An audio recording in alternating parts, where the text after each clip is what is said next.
Hi everybody, Teresa with Indigo Moon Arts with another video. We're doing all these little clips. They're running about 8 minutes each. Anyway, wanted to show you, I just did this. This one's broken, but I did a reverse, I forget what it's called. Sorry about that. But anyway, where I put the paint on and took it off rather than, it's like a, you know, the opposite of putting paint in and then putting the gilding wax on the top. I put the paint in and then I took the paint, I removed the paint. It was very watery, and that's why we got this, that's how we got this kind of look. Anyway, somebody asked me just now for a video on how to paint the bottom. I will do that in one of my next videos. I had just painted the bottom. It's actually the same technique, just so that you know. You are going to put the Mod Podge on just like you do when you're doing the whole bottle. You should do the whole bottle, cap everything. When it dries, you primer the whole bottle. So you have to let a piece of it dry, then do the bottom. And then finally you paint it just like you would. Whatever color, you can do one color like I did this one gray, or you can blend it when you're blending. And then when you seal it with varnish, so you're doing the exact same steps to the bottom of the bottle that you are doing to the rest of the bottle, which is Mod Podge, primer, paint, varnish. Now, what would really seal these bottles, I mean, if you really want a hardy end project, use a spray varnish when it's all said and done before you put on the embellishments such as ribbon and jewelry findings. You can even do the finial if the finial is metal, but I wouldn't recommend spray varnishing anything crystal. If you painted wood, then you could, of course, seal it, because that's what varnishes are. They're sealers. Anyway, so here is the mold, the air dry clay mold I use for this. It's broken. I'm going to glue it because glue is used in our project. I'm waiting for the angel wings to dry before I can paint those. And what am I showing you here? Well, the one thing I did want to do while we're here, instead of waiting, is I want to add the gilding wax. I love gilding wax. It's just one of my favorite products because it dries, it stays, it's wax versus paint. Whoops, I hit the button here. I have only used the golds. I haven't used the silver yet. This is Rub and Buff. I haven't used it yet, especially not on, but this is silver, and I don't know how that will look. I can check it out, but where is my little brush? Okay, so if you want to add silver, I might do silver and gold because I just might. I don't know that I'm going to like the silver. I always like gold. I always like brown. Do I like silver? Not sure. So we're going to put a little bit of the Rub and Buff. Again, it's a gilding wax. It's thick like paste, like cake batter. I'm going to use my stippling brush because it's hard. And then when you put it on, you stipple it on, and you can see it gives it a sheen, just like that. And I'm picking silver because silver goes more in line with this color scheme with the blues and the grays. But sometimes it's too much. You know, silver and gray together, they're basically the same hue. So I don't know if I'm going to like that or not. Tappy tap, I'm taking it off. I put it on, I take it back off. It's okay. I don't know how I feel about it. It's okay.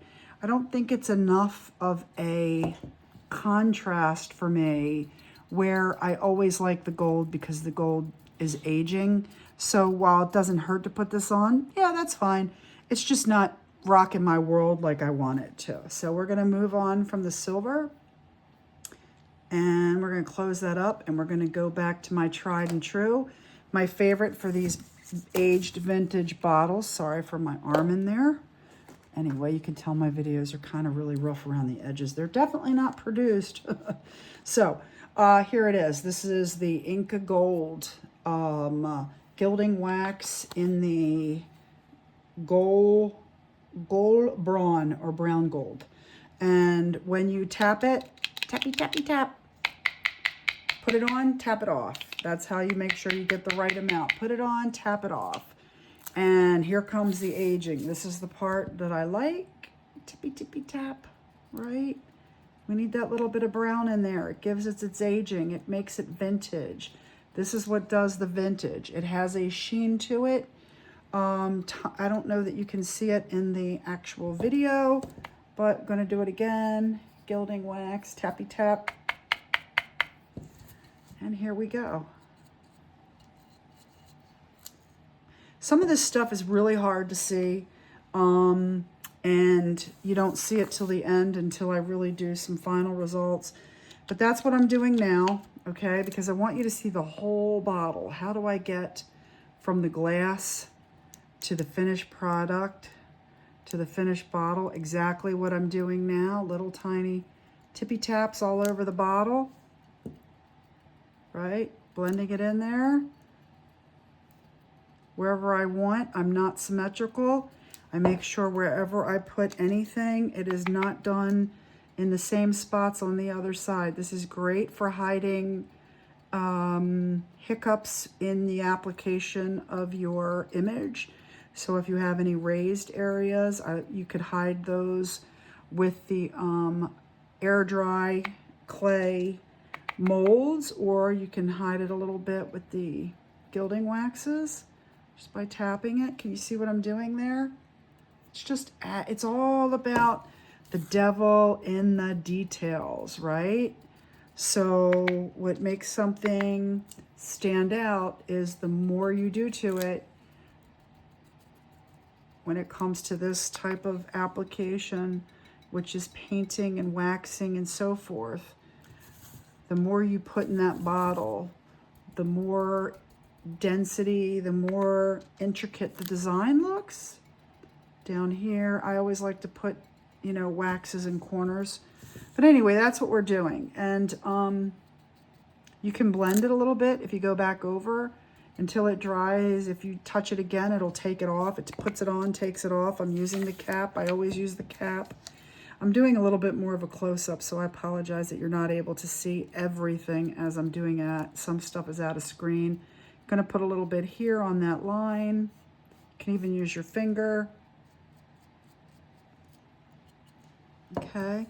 Don't know how you feel about it, but it's getting there. It is absolutely getting there.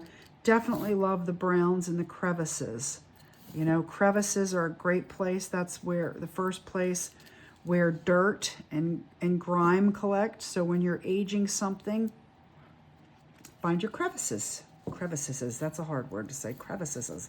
So yeah, I'm just going all over the bottle in various spots. Going to put a little on the back just to give it that aged, you know, I'm not being super precise.